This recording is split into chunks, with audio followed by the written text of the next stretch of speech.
it was all about not breaking barriers, but be beyond them. Yeah. Because you had a pretty rough journey as an entrepreneur, right? Yeah, well, I think everybody as an entrepreneur has a rough journey. It's just everybody's story is a little bit different. And everybody's not doing a product like this. No, it gets a little bit more difficult when, you make products for vaginas. Yeah, So. this is sex tech. So, for everyone who doesn't know, what is this? So we actually created OSE. I founded the company about 2.5 years ago. And it was actually right after I had this blended orgasm that landed me on the floor because it was so amazing. And Sounds amazing. Yeah, I was laying there just thinking, oh my God, how do I do it again? So I started actually doing the research and how can I actually create something like this because the product didn't exist. And there were 3 things I wanted to solve for. I wanted something that could move like a human partner instead of just vibrate. I wanted something that could be totally hands-free. And I wanted something that could be totally adjustable.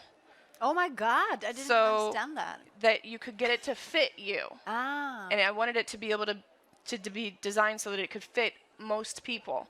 And that took a lot of data. So after 2 years of engineering with Oregon State University, we have a product that actually moves like a human being.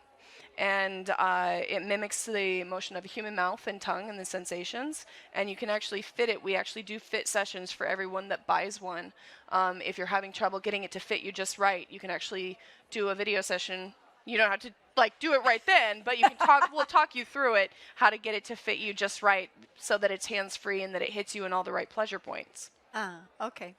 And to take, I mean, to produce a product like this, there is a lot of obstacles, of course. And Yeah. I want us to really dive down on what happened at CES the other year. CES, the biggest electronic show in the Yeah. world, right, Yeah. for consumers.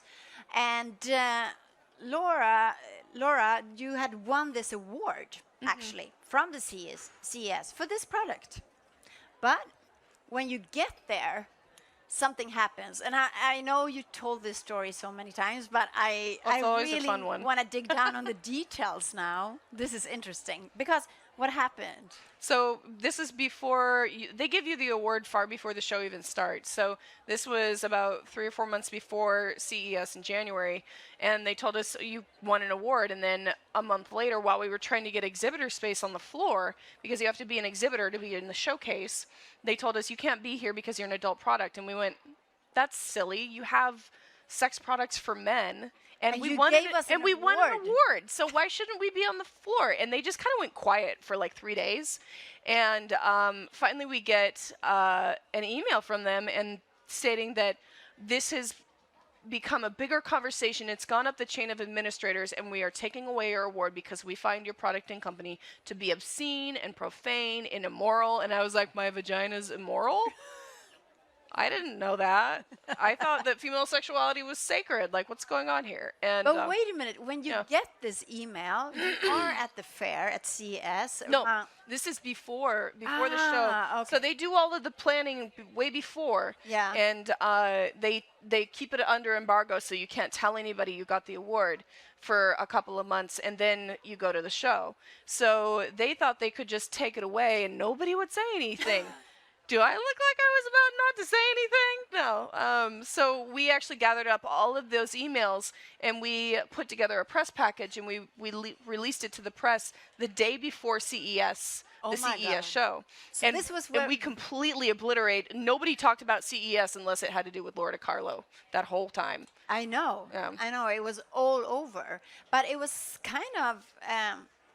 to dare to do that, to put that pressure on CES as well. I mean, so talk us through that. How did you come to the decision that you wanted to out them like that? It was not easy. It was really scary, actually, because particularly as a woman in technology, we face bigger barriers than men do. And if somebody takes something away from you and you say, that's not fair, they just call you bitchy and whiny. They're like, oh, stop whining. Like, I'm sorry they took your award away. Like, get over it. And that's what I thought was going to happen. So it was very scary, but we decided that we were going to make our decisions based on our values, which are respect, empowerment, and integrity. And if you make those decisions on those values, you're never going to make the wrong decision. So we decided, you know what? If we do this, if we decide to go to the press, like, that is the right thing to do. This is what they're doing to us is wrong, and we're going to expose them for it. But it was still scary. And but as soon as we released it, we actually had to do all the website and everything the night before, making sure everything was perfect. So we were up until 2 a.m. just going, oh shit, oh God, what's gonna happen? And we saw our first article get hit at about 9 a.m. by Engadget, and we got really excited. We're like, oh my God, somebody covered us. And then it was like somebody opened the floodgates. And we had almost 700 articles over the course of months throughout throughout last year. And they kept going, and it kept going, and it kept going. And we got kind of shoved into this, like, I become something of a motivational speaker, and I was just like, I've never done that before. I guess we're doing that. And we ended up in tons of different news installations all over the globe. And then CES comes back to us about 3 months later, and they're going, can we just talk? And I was like, yeah, about what? So we sat down with their team, and Gary Shapiro got on the phone with me. With both of our teams, and he's the president of the Consumer Technology Association. And the first thing he said was, I owe you a big apology. We made a big mistake, and we should have never taken your award away. And I went, well, but maybe you're happy that they actually did take the award away in the first place. They did us a huge favor. Yeah. I mean, now everybody knows about this. Well, not only that, but it shone a big spotlight on the dearth of female representation in technology and business, and the gender bias between us, and how we demonize female sexuality not nearly far worse than we do demonize men's sexuality. And so when they said to us, when we realized they might be giving our award back, we said, hold on, let's talk about because we realized, like, we didn't need the award at that point. Right. We said, let's take the opportunity to actually truly change the landscape of this show and make it better for everyone, not just white men. Fantastic. And what does it look like today? We got there this year because we were allowed to go to the show. So we changed the show policies so sex tech was allowed.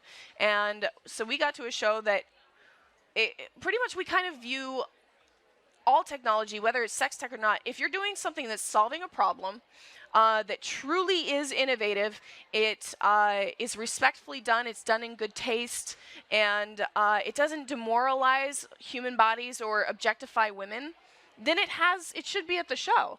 So we got to the show this year, and it was just this really reinvigorated health and wellness section, because we told them, sex tech doesn't need to have its own section. It needs to be in health and wellness, because sexual health and wellness is health and wellness. Yes. We know that. And so it was just this really respectfully done. Sex tech is dispersed throughout the whole, throughout the entire category, and we had a fabulous time, and we got a lot of coverage, news installations saying it looks like sex tech is having the most fun at CES this year, and I think I'd agree with them. Thank you so much. That's amazing. And what can be done when you actually lose an award and it just blows up? So big congratulations. Right. Thank you. A big applause for Lora. Thank you.